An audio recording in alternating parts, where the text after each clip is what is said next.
তো নমস্কার, আপনাদের সামনে আবারও হাজির হয়েছি নতুন একটা ভিডিও নিয়ে।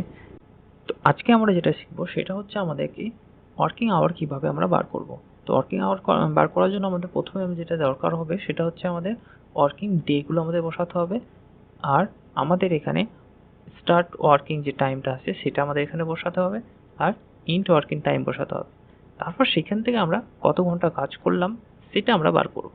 তো এটা বার করার জন্য আমাদের মেন যে কাজটা হবে, মানে মেন জিনিসটা আমাদের লক্ষ্য রাখতে হবে সেটা হচ্ছে কি, এখানে আমাদের যে ডেটাটা উঠাবো সেই ডেটাটা আমরা কোন ফরম্যাটে উঠাবো। আমি যদি এখন কোনো ডেটা উঠাই তাহলে কি হচ্ছে, জেনারেল নাম্বার হিসাবে আসবে। যদি আমি এখানে নাম্বার বসাই তো নাম্বার হিসাবে আমাদের আসবে। তো আমরা যেটা বার করবো সেটা হচ্ছে কি, এখানে টাইমের ব্যাপার আছে। তো টাইম হিসাবে আমরা কাজ করব। তো এখন যেটা দেখতে পাচ্ছেন এখানে জেনারেল হয়ে আছে। তো আমাদের কি করতে হবে, ফরম্যাটটা চেঞ্জ করব। সেলের যে ফরম্যাটটা আছে সেটা আমরা চেঞ্জ করব, মানে এখানে আমাদের টাইম হিসাবে দেখাবে।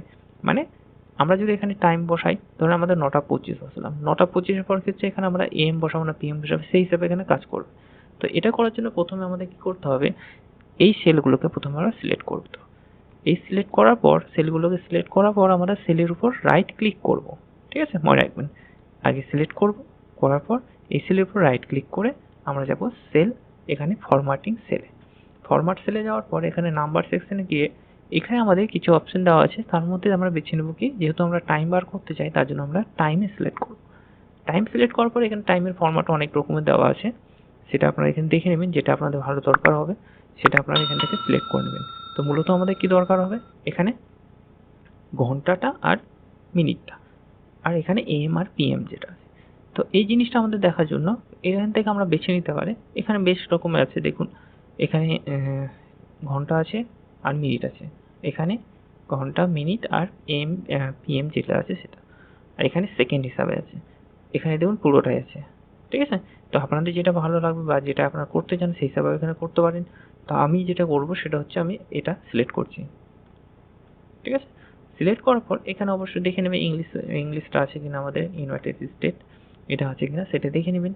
তো এটা করার পর আপনারা এখানে ওকেতে ক্লিক করবেন। করার পর এখানে আমরা যখন টাইপিং করব, মানে মূলত এটা তো আমাদের ফিঙ্গারপ্রিন্ট মেশিন থেকে আমাদের সেই ডেটাটা আসবে। তো আমরা যদি কি ম্যানুয়ালি আমরা টাইপিং করে বা টাইপ করে সেই ডেটাটা উঠাতে চাই, তাহলে আমরা এখান থেকে যেটা ভাবে উঠাবো সেটা হচ্ছে কি, ধরেন 9:25 উঠাবো। তাহলে 9:25 উঠানোর পর আমরা এখানে 9 লেখার পর কলম দিয়ে আমাদের এখানে করতে হবে 25। ঠিক আছে, যদি আমাদের এম হয় তাহলে অবশ্যই আমাদের কোনো কিছু দরকার নেই, আমরা নিচের দিকে আসলে অটোমেটিক বা অন্য সেলে গেলে অটোমেটিক আমাদের এম চলে আসবে। এবার নট থেকে শুরু করেছে, এবার ইন যে কাজটা আছে সেটা ধরুন আমাদের 4:25 বা 4:10 সে বার হয়ে আসছে বা কাজ শেষ করছে। সেটাও আমরা যদি করতে চাই তাহলে আমাদের এখানে এখানে যদি আমরা চারটে যদি আমাদের এখানে কলম দিয়ে আমরা 4:10 দিলাম, তারপর যদি আমরা এখানে নিচে আসি তাহলে অটোমেটিক এখানে কিন্তু এম আসবে, কারণ এখানে আমরা নির্দিষ্ট করছি না এম করছি না পিএম করছি।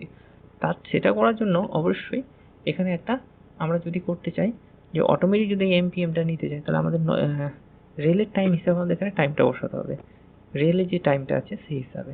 যদি নর্মাল টাইম হিসাব করতে চাই তাহলে এখানে সেম একই রকম করতে পারি আমাদের। দেওয়ার পর 4:10, তারপর স্পেস দিয়ে পিএম করবো, এইভাবেও আমরা বসাতে পারি।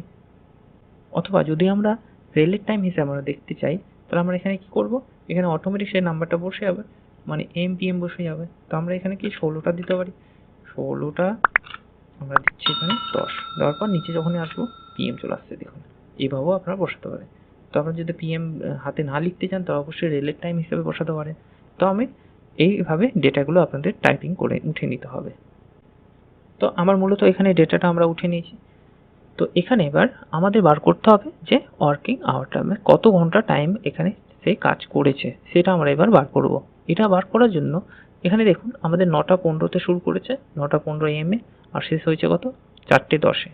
তো এবার আমাদের কত ঘন্টা টাইম কাজ করলো সেটা আমাদের বার করতে হবে। অনেক জায়গায় অনেক রকমভাবে বার করতে পারেন, অসুবিধা নেই। কিন্তু আমি যেটা করছি নর্মালি যেটা করতে হয় সেটা যেটা করবো, আমরা প্রথমে এখানে আমাদের ফরম্যাটটা কাজটা আবার এই যে সেল ফরম্যাট আছে সেম একই রকম ফরম্যাটটা আমরা এখানে চেঞ্জ করব। দেখুন এখানে জেনারেল হয়ে আছে, তো জেনারেল যদি আমরা করি তাহলে এখানে টাইমটা অন্যরকম দেখাবে। ঠিক আছে, নর্মাল মানে নাম্বার হিসাবে দেখাবে। তো সেখান থেকে আমরা ঘন্টাটাকে আমরা বার করতে পারবো না, সেটাকে আবার চেঞ্জ করতে হবে। তো তার জন্য আমরা আগেই এই ফরম্যাটটা আমরা চেঞ্জ করে নেব। তো এই সেলগুলোকে আগে আমরা সিলেক্ট করব, করার পর আবার এরপর রাইট ক্লিক করে আমরা এখান থেকে যেতে পারি বা এখান থেকেও সেট করতে পারি। তো আমরা এখান থেকে ডাইরেক্ট আমরা করছি ফরম্যাটিং সেলে। ফরম্যাটিং সেলে যাওয়ার পর এখানে আবার টাইমে যাব আমরা। টাইমে যাওয়ার পর আমরা এই ফরম্যাটটাকে সিলেক্ট করছি। ঠিক আছে? মনে রাখবেন। এটাকে সিলেক্ট করলাম। যেহেতু আমাদের টাইম ঘন্টা আর মিনিটটা দরকার আছে। তো এখানে এটা আমরা সিলেক্ট করলাম, করার পর ওকে করছি। এবার আমাদের এখানে একটা ফর্মুলা ইউজ করব। কি ফর্মুলা? ফর্মুলা তো সেরকম না, আমাদের কারণ হচ্ছে আমাদের যদি এটা শেষ টাইম হয় আর এটা শুরু হয় তাহলে আমাদের কি হচ্ছে এটা থেকে এটা বাদ দেবো, এটাই আমাদের করতে হবে। তো প্রথমে আমরা ইকুয়াল দেবো, দেওয়ার পর ইন্ট মানে এন্ড ওয়ার্ক যে টাইমটা আছে সেটা আমরা বিয়োগ করব স্টার্ট থেকে। ঠিক আছে? স্টার্টটা আমরা বিয়োগ করব। তো এটা বিয়োগ করার পর এন্টার দেবে। বাস এখানে দেখুন 6 ঘন্টা 55 মিনিট সে কাজ করেছে। ঠিক আছে? তো এখানে বাকিগুলো বার করতে গেলে এখান থেকে ড্র্যাগ করে দেবেন, কোনো প্রবলেম হবে না। এই যে দেখতে পাচ্ছেন। আশা করি আপনাদের এই বিষয়টি ভালো লেগেছে। যদি আপনাদের ভালো লেগে থাকে ভিডিওটি অবশ্যই চ্যানেলটিকে সাবস্ক্রাইব করবেন এবং শেয়ার করবেন।